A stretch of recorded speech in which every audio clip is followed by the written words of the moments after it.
And hello fellow Taker, Space Bandit here with another episode of World of Tanks, and today we are in the UDES 14 Tier 8 Swedish medium tank. Now we are on my old family account in this one, which I usually don't play on anymore. I usually stick to my Space Bandit account for the most part, but I do have some tanks, especially Swedish line, on this account, so maybe on occasion from time to time you will see a game from this account, but overall you probably will not. Now, I've changed the name on this account to YOLO Peño. I thought it was so freaking funny. It sounds like jalapeno, but it's looking spicy. So that's what I do on this account.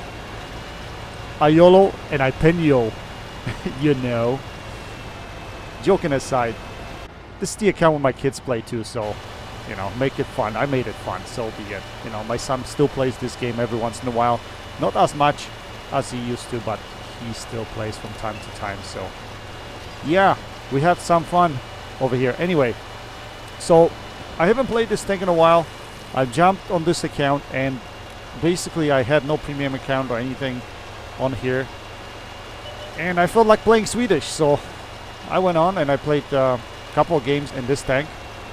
Ended up with an ace, so I may as well show it to you guys now. It's not going to be extremely high damage, but because we're bottom tier in this matchup and we're going to be fighting up close and personal, we're going to get an ace in this tank. So let's see what we do here. If you've seen my videos before on this map, this is one of my favorite locations, especially early in game, because you got high ground, if you have gun depression, you can shoot these guys across the field, as well as the guys that are kind of hanging in the background a little bit at E1, E2, that sort of thing. But because we have no armor, we're gonna have to be really cautious, so we're gonna have to take a shot, hide quickly, and relocate possibly, and then again step and repeat. So we put another shell into this guy. Now one thing that's nice about this tank is, even though it's not a very good tank, to be honest guys, I don't know if I like this tank at all, but this high alpha gun, which is your top package, it's pretty decent. Although the reload is slow, I do like the alpha. The alpha is pretty nice. Having big alpha on the tank is definitely a bonus, right? So we're gonna try to put a shell into this guy. Oh, we low roll like a biatch.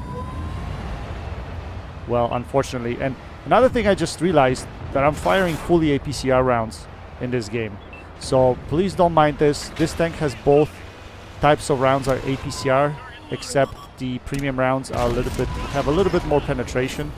And I think I've loaded it here because I was a bottom matchmaking. Now, I didn't have to. Actually, most of these shots probably would have went in with standard APCR shells, but I just wanted to point that out. Anyway, we put a shell into this T-57. And we're just going to pay attention here to these guys on the bottom. Like, as you can see, if you have high ground, you can easily do this, right? Especially if you have good gun depression. And these guys are not paying attention to us at all. They've been outnumbered. And this position here is quite important. I think in many cases, a lot of players come here to brawl. So if you win this area of the map, you are able to flex to the other side.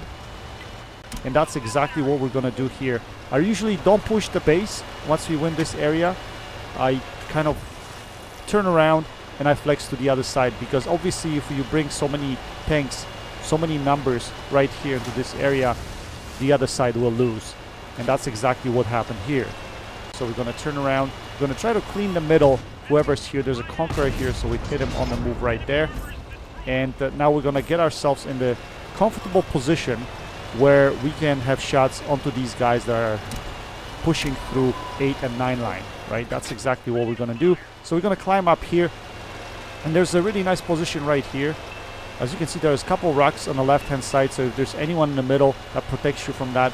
Plus, yeah, you can take shots on these guys here. Now I'm a little bit high on top of the ridge here, but you can move over to the right a little bit and you will have better shots from there, and no one can shoot you from the middle at that point in time. Anyway, we're trying to shoot this object 430. We couldn't put a shell into him. Now we're changing our attention to object 279, obviously because he has more health and he has tougher armor. If we can drain him a little bit here, it would help our team. But he's moving constantly, so it wasn't an easy shot for me, and now I get spotted. So we're gonna drop right here. Now we're looking if we have a shot at this Su-130 PM. There's no shot there. So we're gonna probably try to take out this Object 430 again. He's in a wide open area, so we easily take him out of the game. Just like that. And we're gonna back up. As you can see, I got no sixth sense on this crew. I don't even know how many skills this crew has, but not many, to be honest. Probably 4 or 5 max. We put a shell into this E3. Again, these guys are right in the open. Easy shots for me right now, right here. But he's gonna go dark in a split second here. I think. Yes, he did. And I think I overled that shot. I think that was the problem. Now, Chisel is a one-shot to me. So at this point, I decided to move up. Final damage. I know I'm at bottom tier, but Chisel is only one shot to me. So I can take him out of the game. Object 279 now is a one shot to me because Artie puts a huge juicy shell into him. And E3, we can easily go behind him if we can. We are still full HP. So none of these tanks can one-shoot us at this point in time. And that's the advantage of maintaining your HP until the end of the game. So the idea here is to engage the Chisel first because he was trailing. So I was thinking that he would be probably showing up here somewhere in a split second. And there he is. He shows up right there. So we're going to try to go over the ridge right here and take him out of the game. Now we are full health, so I don't care if he puts a shell into me right there. But he tracks me, so I lose my gun depression at the same time. And we're not able to finish him. Also, I noticed here that this E3 has a hard-on for me. He really wants me bad. Now, he doesn't realize that I can take a hit. If I take a hit, I can go around him and juice him. But anyway, we're going to use this maneuver to go behind the dead Artie so he cannot hit us. And now we can change direction and go behind him because he's just a slow turner. There's no way he can turn fast enough in order to hit us. So we're going to put a shell into him. And now we're just going to juice him. We're going to remain behind him. There's no way he can turn around. Even if I traverse like this, he's just too slow. So we're going to put another shell into him. Our light tank comes in with a derp. I don't know why he comes into his front. If he went to his rear, he would have taken him out like in no time right there.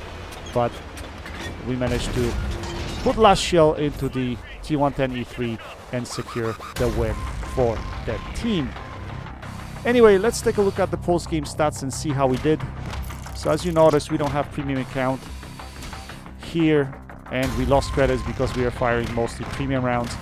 But we did manage to get a Mastery Ace Tanker with only 3.5k damage. We did have some assisted damage though to go along with that, and it was close quarter fighting. That's why we're able to get an Ace Tanker in this game. We finished with 1744 base XP. We fired 17 shells. We had 12 direct hits and 12 penetrations. Anyway guys, I hope you enjoyed this video. That's it for now. Until next time, happy tanking. Space Bandit checking out.